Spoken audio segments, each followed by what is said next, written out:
பணத்தையும் ஆதிக்கத்தையும் வைத்துக் கொண்டு இந்த ஏழை எளிய மக்களை, இந்த ஒடுக்கப்பட்ட மக்களை, இந்த தாழ்த்தப்பட்ட மக்களை படுத்திய கொடுமைகளுக்கு அளவே கிடையாது. ஸோ கல்வி உயர்ந்ததா, ஜாதி உயர்ந்ததா? அம்பேத்கரனுடைய மறு உருவமாக இன்னைக்கு அவர் குரல் கொடுத்து கொண்டிருக்கிறார்.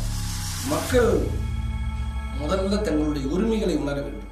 அந்த வருமானத்தை அன்னைக்கு எல்லாரும் என்ன செய்வோம், மொத்தமாக வந்து அப்பா கையில் கொடுத்துருவாங்க. எங்களுக்கு கார்டியனாக இருங்க, காட் ஃபாதராக இருங்க, நான் ஆங்கிலத்தில் சொன்னால் காட் ஃபாதராக இருங்கன்னு சொல்லி ஒருத்தரை நம்ம செலக்ட் பண்ணுறோம்.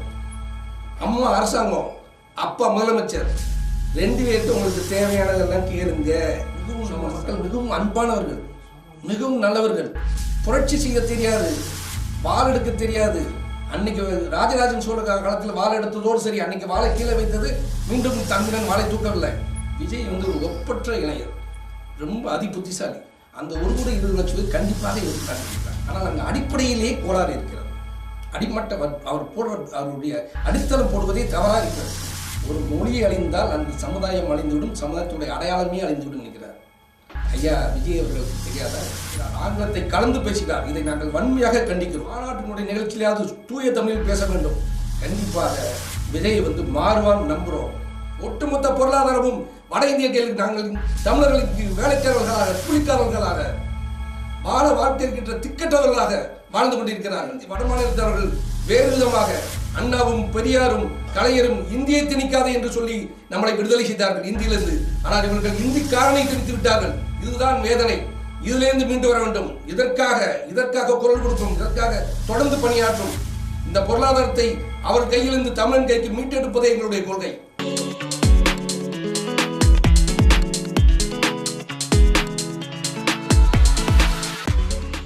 வணக்கம். இது வாய்ஸ் டுடே தமிழ் மாத இதழ் வழங்கும் இணையதள செய்திகள்.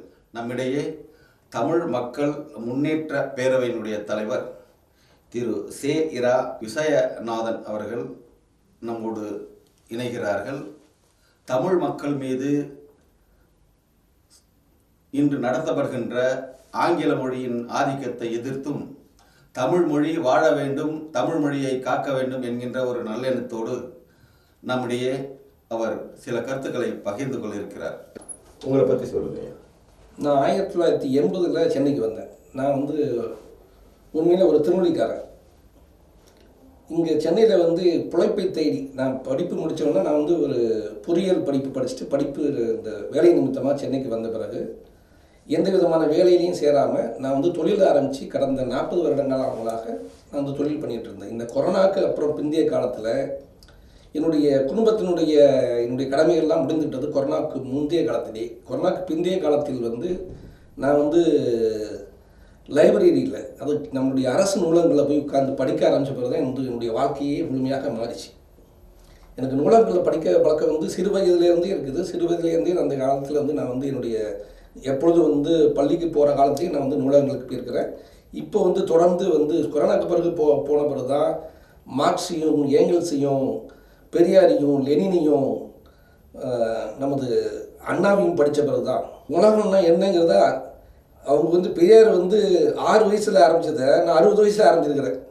அதான் வித்தியாசம். 60 வயசில் உலகத்தை புரிஞ்சுட்டு இருக்கிறேன். அவர் 6 வயசுலேயே புரிஞ்சுக்கிட்டு உலகத்தை இதுதான் உலகம், இதாண்டா உண்மை அப்படின்னு தமிழனுக்கு எடுத்து சொன்னார். இன்றைக்கி பெரியாரின் குரலாக, காமராஜரின் குரலாக, அம்பேத்கரின் குரலாக, சிங்காரவரனுடைய குரலாக, பெருஞ்சேத்தனுடைய குரலாக நான் உங்கள் முன்னாடி வந்திருக்கிறேன். மக்கள் முன்னேற்ற பேரவையினுடைய குறிக்கோள் என்னவையா? பெரியார் கனவு கண்ட பகுத்தறிவு மக்களிடம் கொண்டு சேர்க்கணும். அம்பேத்கர் கனவு கண்ட அந்த ஒடுக்கப்பட்ட தாழ்த்தப்பட்ட மக்களுக்கு மிகப்பெரிய வாழ்க்கையை அளிக்கணும். காமராஜர் கனவு கண்ட அந்த கல்வியை, இந்த ஏழை எளிய மக்களுக்கு கல்வியை கொடுத்து உயர்த்தணும். சிங்காரவேலன் கனவு கண்ட அந்த உழைக்கும் வர்க்கத்தை உயர்த்தி படிக்கணும். பெருஞ்சேத்தனார் கனவு கண்ட தமிழனுக்கு உயர்ந்த வாழ்க்கை வேண்டும், தமிழுக்கு உயர்ந்த வாழ்க்கை வேண்டும். தமிழன் எங்கிருந்தாலும், தமிழகத்தில் மட்டும் இல்லை, தமிழன் உலகத்தில் எங்கிருந்தாலும் அவன் உயர்ந்து வாழ வேண்டும் என்ற சொன்னார் இல்லையா பெருஞ்சேத்தனார். அதை உயர்த்தி பிடிக்கணும். இந்த 5 பேரை எங்களுக்கு தலைவர்களாக கொண்டு அவர்களுடைய சித்தாந்தங்களையும் கொள்கைகளையும் முன்னெடுத்து தமிழனையும் தமிழையும் வாழ வைப்பதற்காக பிறந்தது தான் எங்களுடைய தமிழ் மக்கள் முன்னேற்ற பேரவை. நீங்கள் சொன்னது போல தந்தை பெரியார், பேரறிஞர் அண்ணா, பெருஞ்சித்தனார், அதே மாதிரி சிங்காரவேலர், இவங்கெல்லாம் மக்கள்கிட்ட தன்னுடைய கருத்தை ஆழமாக பதிச்சாங்க. ஆனால் மக்கள் ஏற்றுக்க மறுத்துட்டாங்கன்னு நினைக்கிறீங்களா, இல்லை அவங்க அறியாமையினால் அதை விட்டுட்டாங்கன்னு நினைக்கிறீங்களா? மக்கள் இந்த கருத்துக்களை எல்லாம் முழுமையாக ஏற்றுக்கிட்டு இருக்கிறாங்க. மக்கள் வந்து எல்லா மக்கள், தமிழக மக்கள் முழுமையாக இவர்களை ஏற்றுக்கிட்டு இருக்கிறாங்க, முழுமையாக உள்வாங்கியிருக்கிறாங்க. கால ஓட்டத்தில் அவங்களுடைய வாழ்க்கை சுழற்சியில், வாழ்க்கை போராட்டத்தில் வந்து அவங்க வந்து மக்கள் வந்து சிதறி கிடக்கிறாங்க. இவர்களை ஒன்றுபடுத்த வேண்டிய கட்டாயம் வந்து, ஒன்றுபடுத்த வேண்டிய கடமை வந்து, கடப்பாடு வந்து நம்ம அரசியல் தலைவர்களுக்கு இருக்குது. இன்றைக்கு நடைமுறையில் அரசாங்கம் இருந்தாலும் சரி, எதிர்கட்சி தலைவர்களாக இருந்தாலும் சரி, இன்றைக்கி புதிதாக வந்து இன்றைக்கி வந்து ஒரு 13 வருட காலமாக இன்றைக்கி வந்து முழங்கி கொண்டிருக்கின்ற சீமானாக இருந்தாலும் சரி, நான் இன்றைக்கு வந்துவிட்ட நமது விஜய் அவர்களாக இருந்தாலும் சரி, இவர்களுக்கு முன் இந்த அண்ணாவும் பெரியாரும் இந்த சிங்காரவளரும் சொன்ன சித்தாந்தங்களை முன்னெடுத்து அவர்களை நடத்தி காட்ட வேண்டிய கடப்பாடு இவர்களுக்கு இருக்கிறது. ஆனால் அவர்களிடம் வந்து இவர்களை கேட்க வேண்டிய, தன் உரிமைகளை கேட்டு பெற வேண்டிய கட்டாயம் நம்ம மக்கள் இருக்கிறது. ஒரு தேர்தல் நடக்கிறது, அரசியல்வாதிகள் வந்து உத்தரவாதம் அளிக்கிறார்கள், வாக்குறுதிகள் அளிக்கிறார்கள். அவர்கள் ஏதோ அவர்களுக்கு தோன்றுவதை, அவர்கள் மனதில் தோன்றுவதை உறுதியளிக்கிறார்கள். நம்ம மக்கள் பிரச்சாரம், தேர்தல் பிரச்சாரத்தில் அரசியல்வாதிகள் மட்டும்தான் தேர்தல் பிரச்சாரம் பண்ணணுமா? மக்கள் தேர்தல் பிரச்சாரம் பண்ணக்கூடாதா? மக்கள் அமைப்பு வந்து எங்களுக்கு இது வேண்டும் என்று கேட்டு பெற வேண்டாமா? எங்களுக்கு இது கொடுத்தால் நான் இன்று ஓட்டு போடுவேன்னு சொல்ல வேண்டாமா? இன்று போட்டி வந்திருக்குது. நேற்று வரைக்கும் வந்து அதிமுக திமுக 2 பேர் தான் இன்னைக்கு போட்டி வந்திருக்குது. சீமான் இருக்கிறார், விஜய் வந்திருக்கிறார். நான் இவர்களை வந்து கணக்கில் எடுத்துக்கொள்ளவில்லை, பிஜேபி கணக்கில் எடுத்துக்கொள்ளவில்லை. அது வடநாட்டு கட்சி, வடநாட்டு தலைவருடைய சித்தாந்தங்களை வந்து குடன் சேர்க்கிற கட்சி, அதனால் அதை கணக்கில் எடுத்துக்கொள்ளவில்லை. சீமான் இருக்கிறார், போட்டி வந்து விட்டது அல்லவா? அப்போ மக்களுக்கு வாய்ப்பு இருக்குது. இந்த எலெக்ஷன் வந்து, இந்த தேர்தல் வந்து மக்களுக்கான தேர்தல். மக்கள் இதை கேட்டால், இதை கொடுத்தால் உனக்கு ஓட்டு போடுறேன் அப்படின்னு ஸ்டாலின் ஐயாட்ட கேட்கலாம், எடப்பாடியாட்ட கேட்கலாம், சீமான்கிட்ட கேட்கலாம், விஜய்கிட்ட கேட்கலாம். இதை கொடுத்தால் அவர்கள் சொல்லட்டும். மக்கள் கேளுங்கள், மக்கள் என்ன கேட்க வேண்டும் என்பதை நாங்கள் சொல்கிறோம். சீமான் அவர்கள் சொல்றாரு, நீங்க வந்து முதல்ல எனக்கு போடுங்க, நிச்சயமா நீங்க கேட்கறதால என்னால தர முடியும். ஆனா மக்கள் அவங்களுக்கு 6% வாக்குகள் தான் செலுத்தியிருக்காங்க. இல்லை ஐயா, கிட்டத்தட்ட 8% வாக்கு வாங்கியிருக்கிறாங்க.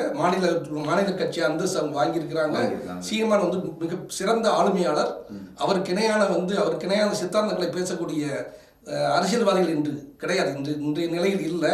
அன்னைக்கு அறிஞர் அண்ணாவும் கலைஞரும் பேசிய பேச்சுக்களை எல்லாம் வந்து இன்னைக்கு அவர்கள் காட்டுகின்ற மேற்கோள்கள் உலகம் முழுக்க வந்து லெனினை பற்றியும், மாவோவை பற்றியும், சேகுராய் பற்றியும், எல்லாத்தையும் சிங்காரவேலரிலிருந்து எல்லாவற்றையும் பற்றி அப்படி அவர் படித்து குடித்து அப்படி சாராம்சங்களை எடுத்து சொல்றாரு. நான் நிறைய அவர் சித்தாந்தங்கள் வந்து எங்களுக்கு மாறுபட்ட கருத்துக்கள் இருக்குது. இப்போ மலையை உடைக்கிறது தப்புன்னு சொல்றாரு. எனக்கு வாயில் வருகிறது, மடையெல்லாம் என்று கேட்க வாயில் வருகிறது என்று. சாலை போடுவது எப்படி, பாலங்கள் கட்டுவது எப்படி? இன்றைக்கு ஆற்று மணலை எடுப்பது மிகவும் குறைந்து விட்டது. மிகப்பெரிய அளவில் ஆற்று மணலை எடுப்பது குறைந்து விட்டது. சாலைகள் போடுவது, கட்டடங்கள் கட்டுவது, வணிக வளாகங்கள் கட்டுவது, அரசு கட்டடங்கள் கட்டுவது, எல்லாவற்றுக்கும் வந்து ஜல்லி வேண்டும் அல்லவா? ஜல்லி எங்கிருந்து எடுப்பது? மலையை உடைத்துதானே எடுக்க முடியும். அதைத்தானே அரசாங்கம் செய்கிறது. நாளைக்கு நீயே வந்து அரசியல் அதைத்தானே செய்வாய், அதைத்தானே செய்ய முடியும். வேறு எதை வைத்து இதெல்லாம் செய்வாங்க? அப்போ அது வேண்டுமா? சீமான் ஒரு முறை கூட ஆகாய விமானத்தில் பறந்தது இல்லையா? தமிழ்நாட்டிலிருந்து கேரளாவுக்கு சென்றது இல்லையா? மேற்கு மலை தொடர்ச்சிகளை பார்த்தது இல்லையா? அவன் அறிவுக்கு படவில்லையா? மேற்கு மலை தொடர்ச்சியுடைய பொருண்மை எவ்வளோ பெரியது. அதிலிருந்து 100 வருட காலம் சென்னையை போல இந்த 100 நகரங்களை கட்டினா கூட அந்த பொருண்மையின் சிறு பகுதி கூட குறையாது. இது வந்து இயற்கை நமக்கு தந்த வரம். நீ எடுத்துக்கோன்னு கொடுத்துருக்குது, நம்ம எடுத்து உபயோகப்படுத்துகிறோம், அவ்வளோதான். இதை போன்ற நேடாகூடமான நிறைய விஷயங்கள் அவர் காட்டான்னு சொல்றாரு இல்லையா? காட்டான் போல விவசாயத்தை பற்றி மட்டும்தான் சொல்றாரு. 1828 இங்கிலாந்து தொழில் புரட்சி நடந்துச்சு. அவர்கள் எங்க இருக்கிறார்கள்? ஐரோப்பிய நாடுகள் எங்க இருக்குது? தொழில் புரட்சியை பற்றி எங்க பேசுகிறார்? விஞ்ஞானத்தை பற்றி எங்க பேசுகிறார்? விஞ்ஞானத்தை பற்றி தவறான கருத்துக்கள் வைத்திருக்கிறார். அவருடைய சித்தாந்தங்களுக்கு சில சித்தாந்தங்கள் எங்களுக்கு உடன்பாடுகளை, பல சித்தாந்தங்கள் அவர் முற்றிலும் மக்கள் நலனுக்கு எதிராக பேசி வருகிறார். இப்படி பேசுறப்ப அவரை எப்படி மக்கள் ஆதரிப்பாங்க? நீங்க மக்கள் வந்து இன்னைக்கு வந்து இப்போ அன்னைக்கு வந்து கடந்த காலங்கள் வந்து மக்கள் வந்து மிக அழகாக பேசியவர்களுக்கு, மிக நயமாக பேசியவர்களெல்லாம் மயங்கியிருக்கிறாங்க. சினிமா உலகத்தில் வந்தவர்களை பார்த்து மயங்கியிருக்கிறார்கள். ஆனால் தமிழர்களுடைய நல்ல காலம் அன்னைக்கு நயமாக பேசியவர்கள் எல்லாம் நல்லவர்களாக இருந்தார்கள். இன்னைக்கு இவர்கள் பிரமாதமாக நயமாக பேசுறாரு, ஆனால் பொருள் பொருந்திருக்கிறதா? இது வந்து தமிழ் மக்களுக்கு நன்மை பயக்கக்கூடியதா? அதுதான் எங்களுடைய கேள்வி. ஐயா, இன்னைக்கு கூட சொல்றாங்க காமராஜர் ஆண்டதெல்லாம் பொற்கால ஆட்சின்னு. அப்போ இப்ப நடக்கிறது என்னன்னு? காமராஜர் ஆட்சி காலத்தோடு இன்றைய ஆட்சி காலத்தையும் பொருத்தி பார்க்கவே முடியாது. காலம் வேறு காலம், இந்த பொருளாதார மாற்றம் வேறு மாற்றம். அன்னைக்கு வந்து ₹1 என்பது இன்னைக்கு வந்து கிட்டத்தட்ட 10,000 ரூபாய்க்கு சமமானது. அன்றைக்கு இருந்த பொருளாதார வளர்ச்சியை அற்ற காலம் அது. இன்றைக்கு பொருளாதார வளர்ச்சி, விஞ்ஞான வளர்ச்சி, தொழில்நுட்ப வளர்ச்சி, கல்வி வளர்ச்சி வேறு விதமாக போய்கின்றிருக்கிறது. இந்த காலகட்டத்தில் அரசியல்வாதிகள் அதுக்கு தகுந்த மாதிரி வேகத்துடன் தான் செயல்பட வேண்டும். அவர் வாழ்ந்த காலம், அன்றைக்கு இருந்த காலத்தில் வந்து உன்னதமான ஆட்சியை, பொற்கால ஆட்சியை கொடுத்தார், அது உண்மையானதான். இன்னைக்கு வந்து கடனில் போயிட்டு இருக்குது ஆட்சி, தமிழ்நாடு கடனில் போயிட்டு இருக்குது. அதை தடுத்து நிறுத்துவதற்கு எங்கள்கிட்ட தீர்வு இருக்குது. எங்களால் உடனடியாக தடுத்து நிறுத்தக்கூடிய தீர்வுகள் இருக்குது. இன்றைய அரசியல்கள் எங்களிடம் வந்தால் நாங்கள் தீர்வுகளை தயாராக இருக்கிறோம். நீங்க சிங்காரவேலர் பத்தி சொன்னீங்க. சிங்காரவேலருடைய சொத்துக்கள் எல்லாம் நாட்டு மக்களுக்கு தான் அவர் கொடுத்தாரு. ஆனா சிங்காரவேலரை பத்தி புரிதல் இல்லாம இருக்காங்க மக்கள். அதை பத்தி நீங்க கொஞ்சம் தெளிவா சொல்லுங்க மக்களுக்கு. காமராஜர் வந்து நாடாருடைய தலைவர் அல்ல, ஆனால் நாடார் சமுதாயம் அவர் தலைமையில் வைத்து தூக்கிவிட்டு கொண்டாடுகிறார். சிங்காரவேலர் வந்து மீனவ சமாஜத்தினுடைய இருந்து பிறந்த ஒரு குழந்தை, படித்தவர், வழக்கறிஞர். முதலாக கம்யூனிச சித்தாந்தத்தை இந்தியாவுக்குள், தமிழ்நாட்டுக்குள் கொண்டார். முதல்ல அவர் தான் தொழிற்சங்கத்தை ஆரம்பித்தார். இந்த பெண்ணிமணிக்காக தொழிலாளர்களுக்காக போராட்டம் நடத்தினார். இந்திய பிற்காலத்தில் வந்து இந்திய தலைவர்களோடு ஒன்று சேர்ந்து பொது உடைமை கட்சி, இந்திய கம்யூனிச கட்சி இங்கே ஆரம்பித்தார். ஸோ அத்தகைய உயர்ந்த சித்தாந்தம் உடையவர். அதுக்கு பிற்பாடு வந்து அவர் வாழும் காலத்திலே அந்த வெலிங்டன் காலத்திற்குள்ளே அவருடைய சொத்து. வெலிங்டன் பிரபு, அன்னைக்கு இருந்த வெலிங்டன் பிரபு அதை பிடுங்கிட்டார். இந்த ஆட்சியாளர் அப்படி, ஆங்கிலேய ஆட்சியில் அப்படி தான், அவருடைய சொத்து அந்த பங்களா இடத்தையும் அவர் வந்து பிடுங்கிட்டார். அவர் அந்த இடத்துல வந்து ஒரு கல்லூரி கட்டி அவருடைய மனைவி வெங்கடேஷ் சீமாட்டி பேரை வச்சுக்கிட்டார். அது மாதிரி தன் சொத்தை வந்து மக்களுக்காக பறி கொடுத்தவர், வாழ்நாள் முழுக்கும் மக்களுக்காக வாழ்ந்தவர். இவரை வந்து தமிழக மக்கள் முழுவதும் கொண்டாட வேண்டும். ஆனால் மீனவ சமுதாயம் இங்கே பலவந்தாங்கிலிருந்து கன்னியாகுமரி இருக்கக்கூடிய மீனவ சமுதாயம் 800 கிராமங்களும் ஒவ்வொருவரும் அவரை கொண்டாட வேண்டும். ஒவ்வொரு மீனவ மக்களும் அவரை கொண்டாட வேண்டும், தலைமையில் தூக்கி உயர பிடிக்க வேண்டும் என்பது எங்களுடைய ஆசை. நாங்கள் அவரை உயர தூக்கி பிடிப்போம். பெரியாரை பற்றி சொன்னீங்க. பெரியார் வந்து சமுதாயத்துக்கு நல்ல கருத்துக்கள் எல்லாம் சொல்லியிருக்காரு. ஆனால் அவருக்கு சில, அதாவது பார்த்தீங்கன்னா பார்ப்பன மக்கள் அவர் அதிகமாக வெறுத்தாங்க. அதுக்கு காரணம் என்ன? பார்ப்பன வெறுப்பு என்பது, அவர் பார்ப்பனரை வெறுக்கலை, பார்ப்பனினுடைய அட்டகாசத்தை, பார்ப்பனினுடைய அந்த அடக்குமுறையை அன்றைக்கு காலகட்டத்தில் வந்து கிட்டத்தட்ட 1000 வருஷங்களாக இந்த தாழ்த்தப்பட்ட மக்களை தீண்டத்தவர்கள் என்று சொல்லி அவர்களுக்கு கல்வியை கொடுக்காமல், கல்வி அவருக்கு மறுக்கப்பட்டது. மிக முக்கிய அம்சமாக கல்வி மறுக்கப்பட்டது. அவர்கள் வந்து அடிமைகளாக நடத்தப்பட்டார்கள். இந்த இவர்கள்தான் ஆங்கிலேயர்கள் ஆட்சி வந்த பிறகும், ஆங்கிலேய ஆட்சிக்கு முன்னாடி மன்னர்கள் காலத்தில் மன்னவர்கள் வந்து இந்த பிராமணர்கள் சொல்வதை கேட்பார்கள். பிராமணர்கள் வந்து மனுநீதி சாஸ்திரத்தை, அந்த சாஸ்திரம் சிந்து சமணர்களிலே வந்து வகுக்கப்பட்டதே மனுநீதி சாஸ்திரம், அதை பின்பற்றியவர்கள்.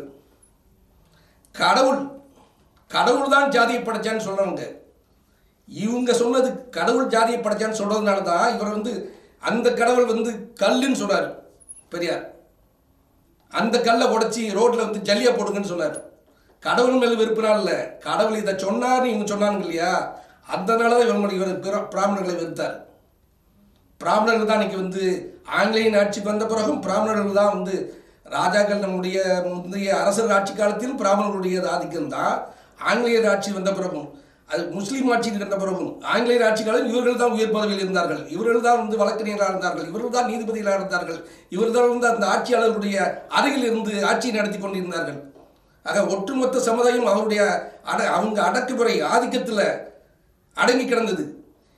இதை பார்த்து தான் கொதிச்சார் பெரியார். இந்த மக்கள் இந்த ஒரு சிலர் வாழ்வதற்காக, ஒரு சிலர் கோடிக்கணக்கான மக்கள் நாசமாக வேண்டுமா?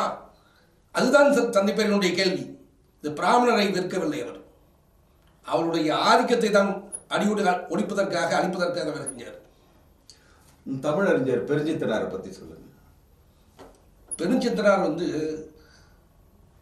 ஒரு உன்னதமான ஒரு அற்புதமான பிறவி. அவர் தமிழ் வாழணும், தமிழர்கள் வாழணும், எங்கேயோ இருக்க இலங்கை தமிழனுக்காக அன்னைக்கு வந்து குரல் கொடுத்துறார். அவர்களுக்காக இந்திரா காந்தி அம்மா வந்து எமர்ஜென்சி கொண்டாந்த போது அன்னைக்கு குரல் கொடுத்து அன்னைக்கு வந்து சிறை சென்றவர். இலங்கை தமிழர்களுக்கு வந்து கொடுமை நடந்த போது அவர் சாபம் கொடுத்தார். அவருக்கு பேர் வந்து சாபக்கவி என்று கூட, சாபப்புலவர் என்று கூட சொல்வார்கள். அவர் வந்து சாபம் கொடுத்து ஒரு கவிதை எழுதினார்.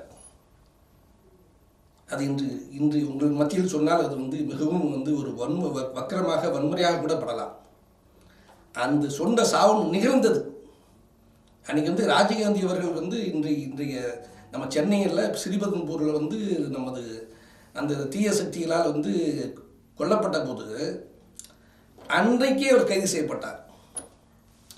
அது அவர் சாபம் கொடுத்ததா இல்லை நீதான் செய்துவிட்டாய் என்று இவர் மீது குற்றம் சுமத்தி கைது செய்தார்கள்.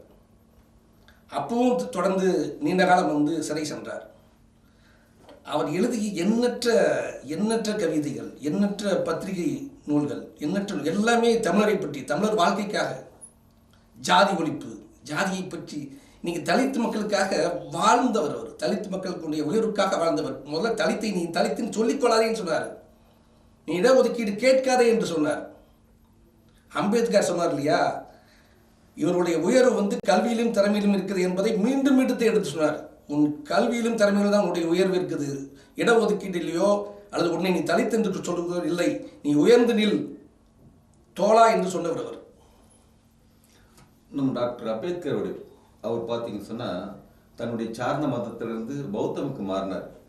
அது வந்து தன்னுடைய தலித் மக்களை வந்து அவர் மாற சொன்னார்ன்றது பேச்சு இல்லைனாலும் தன்னுடைய மக்கள் பாதிக்கப்படுறாங்க, அதுக்கான ஒரு இது வந்து நீ சாதியை வந்து முன்னெடுத்தாத, ஜாதி தான் உனக்கு வாழ்க்கைன்னு சொன்னால் வீசும் காட்டிலும் கூட விஷம் பரவட்டும்னு சொன்னார்.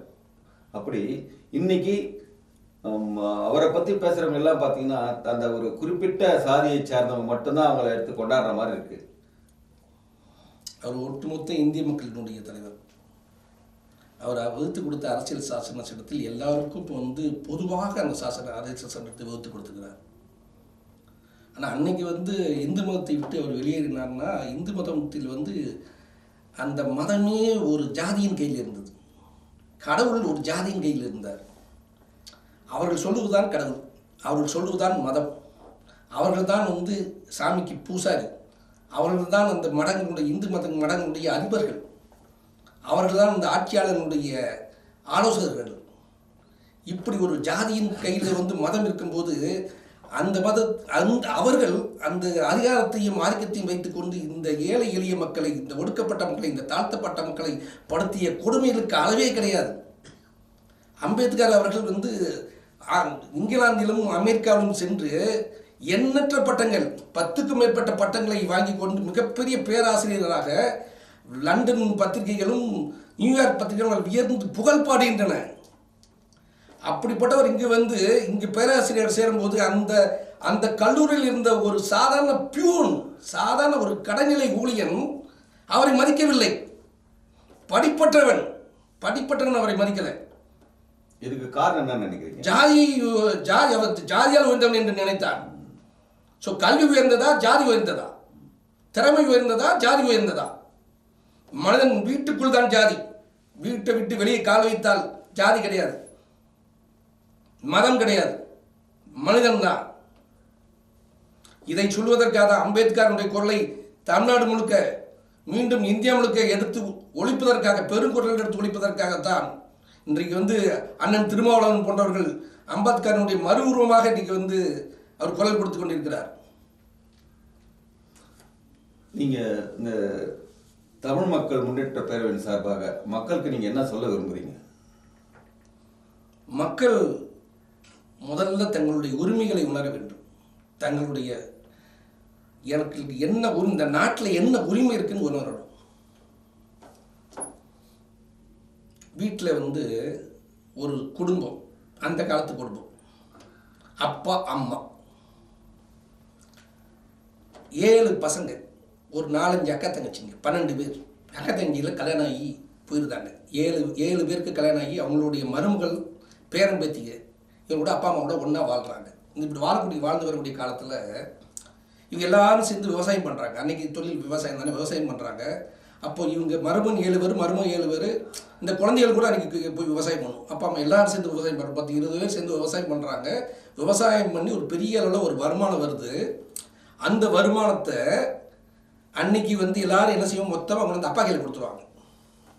கூட்டு குடும்பம் வாழ்ந்தாங்க. கூட்டு குடும்பம் அப்பா கையில் கொடுத்துருவாங்க. அப்பா எல்லாருக்கும் சமமாக பங்குட்டி கொடுப்பார். 7 பசங்க, மருமகங்க, பேரன் பேத்திங்க. அப்புறம் கல்யாணம் பண்ணி போனாலும் அந்த குழந்தைகளுக்கு, அந்த பெண் குழந்தைகளுக்கும் அந்த மருமகங்களுக்கு ஏதாவது செலவு, அவங்களுக்கு ஏதாவது ஒரு விழா வந்துச்சுன்னா ஃபங்க்ஷன் அவங்களுக்கு செலவு பண்ணுறது, தன்னுடைய மனைவி பண்ணுறது, அப்படி ஒரு குடும்பத்துக்கு ஒட்டுமொத்தமாக எல்லாருக்கும் சமமாக வச்சு எல்லாரும் மகிழ்ச்சியாக வச்சுருந்தார். அவர் குடும்பத் தலைவர். வெளியே வாங்க, இது நாட்டு குடும்பம். வீட்டு குடும்பத்தை பற்றி சொல்லிட்டேன். நாட்டு குடும்பத்தை 8 கோடி பேர் இருக்கிறோம். 8 கோடி பேரும் சேர்ந்து எங்களுக்கு அப்பாவை இருங்க, எங்களுக்கு கார்டியனாக இருங்க, காட் ஃபாதராக இருங்க. நான் ஆங்கிலத்தில் சொன்னால் காட் ஃபாதராக இருங்கன்னு சொல்லி ஒருத்தரை நம்ம செலக்ட் பண்ணுறோம். அவர் 8 கோடி மக்களுக்கும் அப்பா. 8 கோடி பேரும் சேர்ந்து அவர்கிட்ட நம்மளுடைய வருமானத்தை வரியாக கட்டி அவர் கையில் கொடுக்குறோம். அவர் இந்த 8 கோடி பேருக்கும் சமமாக பிரித்து கொடுத்து எல்லாரையும் நல்லா வச்சுக்கணும் இல்லையா? அதான் தந்தையின் கடமை. அதை பண்ணணும். அதுக்கு தான் நமக்கு தேர்தல், அதுக்கு தான் எம்எல்ஏ, அதுக்கு தான் அமைச்சர், அதுக்கு தான் முதலமைச்சர். இதை புரிஞ்சுக்கோங்கன்னு மக்கள்கிட்ட சொல்கிறோம் நாங்கள். உங்களுக்கு வேறு என்னென்ன உரிமைகள் உங்களுக்கு கேட்டு வாங்குங்க. அப்பாட்ட கேட்குறதுக்கு உரிமை இல்லை அவங்களுக்கு. ஒருத்தருக்கும் வீட்டில் அப்பாட்ட கேட்குறீங்களா, அம்மாட்ட கேட்குறீங்க இல்லையா? அம்மா அரசாங்கம், அப்பா முதலமைச்சர், 2 பேர்கிட்ட உங்களுக்கு தேவையானதெல்லாம் கேளுங்க. அரசியல் சட்டத்தை சாசனப்படி உங்களுக்கு என்னென்ன உரிமைகள் இருக்குதோ எல்லா உரிமையும் கேட்டு வாங்குங்க. கொடுத்தா ஓட்டு போடுங்க. இதை மக்களுக்கு உணர்த்ததுக்கு தான் நாங்கள் வந்திருக்கிறோம். சார், யானை ஒரு சின்ன அங்குசத்துக்கு பயப்படும். தன்னுடைய பலத்தை எல்லாம் ஒரு சின்ன அங்குசத்தில் தான் அடங்கியிருக்குன்னு நினைக்கும். அப்படி மக்கள் ஒரு ஓட்டு, அந்த ஒரு ஓட்டு எதிராளி கிடைக்கலன்னா தோத்துருவாங்க. ஆனால் அப்படி இருந்தால் அந்த ஓட்டை இவங்க வியாபாரம் பண்ண ஆரம்பித்தாங்க. 5000 ரூபா கொடுக்குறீங்கன்னா உங்களுக்கு போடுறாங்க, 10,000 ரூபா கொடுத்தா உங்களுக்கு போடுறேன்றாங்க. இந்த மனநிலை, மக்களுடைய மனநிலைக்கு காரணம் என்ன சொல்லுங்க சார்? ஒரு பெரிய கூட்டம் கல்வி அறிவற்றவர்களாக இருக்கிறாங்க. இன்னொரு பெரிய கூட்டம் தரமில்லாத கல்வி கற்றவர்களாக இருக்கிறாங்க. ஒட்டுமொத்த மக்கள் தொகையில் ஒரு 80% மக்கள் வறுமையில், அது வருமானம் போராமல் வாழ்க்கையில் போராடிட்டு இருக்கிறாங்க. இப்படிப்பட்ட சமுதாய மக்கள் அவர்களுக்கு ஒரு 500 ரூபா, 1000 ரூபா, 5000 ரூபா கிடைக்கிறது பெரிய விஷயம். இவர்களுக்கு அவர்களுக்கு உரிமைகளை கேட்க முடியாத விலக்கு ஒரு சூழல் ஏற்பட்டுருக்குது. இந்த சூழல் ஏற்பட்டு இவர்களுக்கு 500 ரூபா, 1000 ரூபா கொடுத்து பிச்சை போட்டால் போதும் என்ற ஒரு மனப்பான்மை கூட ஏற்பட்டுருக்குது.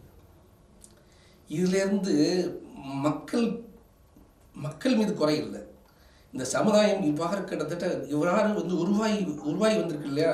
அதுக்கு நம் தலைவர்கள் தான் முழுக்க பொறுப்பு. இந்த தலைவர்களுடைய மனப்பான்மை தான் மாறணும். தலைவர்கள் மனப்பான்மை மாறி இவர்களுக்கு உயர்ந்ததை செய்ய வேண்டும், தேவையானதை செய்ய வேண்டும் என்கின்ற மனப்பான்மை வரணும். ஸோ மக்கள் நம்ம மக்கள் மிகவும் அன்பானவர்கள், மிகவும் நல்லவர்கள். புரட்சி செய்ய தெரியாது, வாள் எடுக்க தெரியாது. அன்னைக்கு ராஜராஜன் சோழ காலத்தில் வாள் எடுத்ததோடு சரி, அன்னைக்கு வாளை கீழே வைத்தது மீண்டும் தமிழன் வாளை தூக்கவில்லை. பாரதிதாசன் பாடினார் வாழெடுடான்னு சொல்லி. இன்னைக்கு வாழெடுக்க ஆள் கிடையாது, ஆயுதம் தூக்கு தமிழ்நாட்டில் ஆள் கிடையாது, புரட்சி செய்ய ஆள் கிடையாது, புரட்சி செய்ய மாட்டார்கள் தமிழ் மக்கள். அமைதியான காந்தி சொன்னார் இல்லையா, அந்த மாதிரி சாத்வீகமான சத்தியாகிரகத்துக்கு தான் ரெடி. இவங்க சத்தியாகிரகத்துக்கு கூட இன்னைக்கு மக்கள் வரக்கூடிய சூழ்நிலைகளை அவர்களுக்கு வாழ்க்கை போராடிட்டு இருக்கிறாங்க. இவர்களை மீட்டெடுக்கணும். இந்த மக்களை மீட்டு கொடுக்கக்கூடிய முழு கடமையும் இன்னைக்குள்ள அரசியல் தலைவர் எல்லாருக்கும் இருக்குது. புதுசாக வரவங்களுக்கு இருக்குது, ஏற்கனவே இருக்கவங்களுக்கு இருக்குது. இப்போ விஜய் நிச்சயமா இதை எப்படி எடுத்துட்டு போவாங்க மக்கள்? ஏன்னா எல்லாம் சினிமாவை நம்பி வந்தவங்க எல்லாரும் எம்ஜிஆர் ஆகிட முடியாது, எல்லாரும் கலைஞர் ஆகிட முடியாதுன்னு சொல்லுவாங்க. ஆனால் விஜய் தளபதி விஜய் இப்போ ஒரு மாநாடு போட போறாரு. ஸோ அவரை பற்றி கொஞ்சம் சொல்லுங்க. விஜய் ஒரு ஒப்பற்ற இளைஞர், ரொம்ப அதி புத்திசாலி, முகவசீகரம் உள்ளவர். அவர் பின்னால் இன்னைக்கு அந்த 20 வயது முதல் 30 வயது வரைக்குள்ள ஒரு இளைஞர் கூட்டம் 1,20,00,000 பேர் இன்னைக்கு இருக்கிறாங்க. அந்த வயசு குறிப்பை மட்டும் நம்ம இன்னைக்கு வாழ்க்கை அரசாங்க கணக்குப்படி, சதவீத கணக்குப்படி நான் சொல்கிறேன், 20 வயசுலேருந்து 30 வயசில் 1,20,00,000 இருக்கிறாங்க. அந்த 1,20,00,000 பேர் கண்டிப்பாக இவர் பின்னாடி நிற்கிறாங்க. ஆனால் இவர் வந்து இன்னைக்கு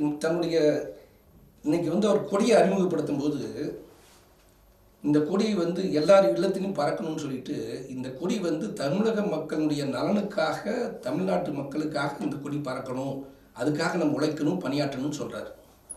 நாங்கள் முழுவதும் வரவேற்கிறோம். ஆனால் அங்கே அடிப்படையிலே கோளாறு இருக்கிறது. அடிமட்ட அவர் போடுற அவருடைய அடித்தளம் போடுவதே தவறாக இருக்கிறது. போப்பாண்டவர் ஐயா விஜய் அவர்கள் கிறிஸ்துவர். போப்பாண்டவர் பிரான்சிஸ் சொல்றார், ஒரு மொழி அழிந்தால் அந்த சமுதாயம் அழிந்துவிடும், சமுதாயத்துடைய அடையாளமே அழிந்துவிடும் நினைக்கிறார். ஐயா விஜய் அவர்களுக்கு தெரியாதா? அது போப்பாண்டவர்களுக்கு 5 மொழி தெரியும், சரளமாக பேசுவார். ஆனால் அவர் உரையாற்றும் போது தன்னுடைய மக்களுக்கு, கிறிஸ்துவ மக்கள் உரையாற்றும் போது லத்தீன் மொழியில் உரையாற்றுகிறார். மொழி கலப்பு கிடையாது. தமிழ் மொழி, தமிழ்நாட்டுக்கு தமிழ் மொழி வேண்டும், தமிழ் தான் ஆதாரம், மக்களின் ஆதாரம் தமிழ் தான். இன்றைக்கு இவர் தன்னை தலைவராக அறிமுகப்படுத்தி கொண்டு பேசக்கூடிய விழாக்களிலும் இந்த கொடி அறிமுக கூட்டத்திலும் ஆங்கிலத்தை உபயோகப்படுத்தினார், ஆங்கிலத்தை கலந்து பேசினார். இதை நாங்கள் வன்மையாக கண்டிக்கிறோம். அவர் இதை மாற்றிக்கொள்ள வேண்டும். அடுத்து இவர் மாநாட்டினுடைய நிகழ்ச்சியிலாவது தூய தமிழில் பேச வேண்டும். தமிழினுடைய அடிப்படையை, தமிழுடைய வாழ்வின் ஆதாரமே தமிழ் எங்கள் வாழ்வுக்கு தாய் என்று சொன்னார் பாரதிதாசன். தமிழ் எங்கள் உரிமை பயிருக்கு வேறு என்று சொன்னார் பாரதியார். கண்டிப்பாக விஜய் வந்து மாறுவான் நம்புகிறோம். இந்த மாற்றத்தோடு அவர் வரட்டும். அதுதான் வந்து தமிழுக்கு அவர் நல்லது செய்ய போறார் என்பதனுடைய அடையாளம்.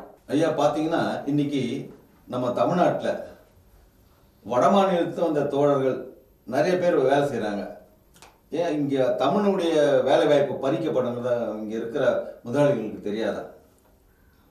இந்திய அரசியல் சாசன சட்டம் வந்து எந்த மாநிலத்தவரும் எந்த மாநிலத்திலும் சென்று வேலை செய்யலாம், வாழலாம், தொழில் செய்யலாம் என்று முழுமையான உரிமை கொடுத்திருக்கிறது. அதை நாம் மறுப்பதற்கில்லை. வட இந்தியர்களை, வட மாநிலத்தவர்களை நாங்கள் வெறுப்பவர்களும் இல்லை. ஆனால் பெரிய கொடுமை, பெருங்கொடுமை, தமிழருக்கு நேர்ந்திருக்கும் அவலம், தமிழருடைய துயரம், தமிழர் இன்றைக்கு நிலையில் இருப்பதற்கு காரணமே வட மாநிலத்தவர் என்று சொல்கிறோம். நாங்கள் தமிழனின் பொருளாதாரம் தமிழன் கையில் இல்லை. தமிழ்நாட்டில் தமிழன் வந்து எந்த தொழிலும் தமிழன் இல்லை, எந்த வியாபாரத்திலையும் தமிழன் இல்லை. ஒட்டுமொத்த வியாபாரமும் வடமாநிலத்தில் கையில் இருக்கிறது. இரவு நேரத்தில் நீங்கள் உங்கள் குடும்பத்தாருடன் வெளியில் இருந்து வீட்டுக்குள் நுழைகிறீர்கள். முதலில் என்ன செய்வீர்கள்? மின் பொத்தானை அழுத்துவீர்கள். அந்த மின் பொத்தான் தமிழன் தயாரிப்பது கிடையாது. அந்த மின் கடத்தி கம்பிகள் தமிழன் தயாரிப்பு கிடையாது. அந்த மின் விசிறிகள் தமிழன் தயாரிப்பு கிடையாது. இது எவ்வளவு பெரிய வியாபாரம், எவ்வளவு பெரிய உற்பத்தி, எவ்வளவு பெரிய பொருளாதாரம் அதில் சுற்றி வருகிறது. இந்த தொழில் இது பெரிய தொழில்நுட்பமா? இல்லையே. இதை தமிழர்களுக்கு கற்றுக் கொடுத்து தமிழ் இளைஞர்களை ஒவ்வொரு மாவட்டத்திலும் 1000 தமிழர்களை தேர்ந்தெடுத்து 40 மாவட்டங்களுக்கு 40,000 தமிழர்களை தேர்ந்தெடுத்து இவர்களை கொண்டு இவர்களுக்கு வந்து தொழிற்சாலைகளை ஏற்படுத்தி கொடுத்து இவர்களை வந்து மின் பொத்தான்களை உற்பத்தி செய்யுங்கள், மின் ஊக்கி கம்பிகளை உற்பத்தி செய்யுங்கள், மின்சார விசிறிகளை உற்பத்தி செய்யுங்கள் என்று எல்லா வசதியும் செய்து விட்டால் செய்ய மாட்டார்களா தமிழ் இளைஞர்கள்? இந்த பொருளாதாரம் நம் கைக்கு வர வேண்டாமா? இந்த லாபமும் இந்த சம்பளமும் அந்த பொருளாதார வசதி நம் தமிழுக்கு வர வேண்டாமா? நம் தமிழ்நாட்டுக்குள் சுத்த வேண்டாமா? ரொம்ப மிக அடிப்படையான விஷயம், மிக கேவலமான விஷயம். இது போன்று இன்னும் நிறைய சொல்லலாம். இது அடிப்படை விஷயத்தை மட்டும் நான் சுட்டி காட்டுகிறோம். இது போன்ற எண்ணற்ற விஷயங்கள். ஒட்டுமொத்த பொருளாதாரமும் வட இந்தியர்களுக்கு, நாங்கள் தமிழர்களுக்கு வேலைக்காரர்களாக, கூலிக்காரர்களாக, வாழ்க்கை இருக்கின்ற திக்கற்றவர்களாக வாழ்ந்து கொண்டிருக்கிறார்கள். நாளை இந்த நிலைமை மிக மோசமடையும். இதே நிலைமை தொடர்ந்தால் நாளை வந்து தமிழன் வந்து வாழ தகுதியற்றவனாக மாறிவிடுவான். இந்த வட மாநிலத்தினுடைய ஆதிக்கத்தினால் அவருடைய பொருளாதாரத்தை கொண்டு அடிமைப்படுத்தினார்கள். பிரிட்டிஷ்காரன் அவன் வந்து அடிமைப்படுத்தினான். இப்போது வட மாநிலத்தவர்கள் வேறு விதமாக அண்ணாவும் பெரியாரும் கலைஞரும் இந்தியை திணிக்காது என்று சொல்லி நம்மளை விடுதலை செய்தார்கள் இந்தியிலிருந்து. ஆனால் இவர்கள் இந்திக்காரனை திணித்து விட்டார்கள். நம் பொருளாதாரத்தை அடியோடு அழிக்கும் திசையில் சென்று விடுகிறார்கள். இதுதான் வேதனை. இதிலிருந்து மீண்டு வர வேண்டும். இதற்காக குரல் கொடுக்கும், இதற்காக தொடர்ந்து பணியாற்றும். இந்த பொருளாதாரத்தை அவர் கையிலிருந்து தமிழன் கைக்கு மீட்டெடுப்பதே எங்களுடைய கொள்கை. இந்த நிகழ்ச்சிக்கு எங்கள் தமிழ் மக்கள் முன்னேற்ற பேரவையின் சார்பில் எங்களை அழைத்து கௌரவப்படுத்தியதற்கும் எங்களுடைய கருத்துக்களை கேட்டறிந்து இந்த தமிழ் மக்கள் மத்தியில் கொண்டு சேர்ப்பதற்குரிய இந்த வாய்ஸ் டுடே பத்திரிகைக்கும் வாய்ஸ் டுடே இணைய தகவல் அமைப்புகளுக்கும் எங்களுடைய மனமார்ந்த நன்றியை தெரிவித்துக் கொள்கிறோம்.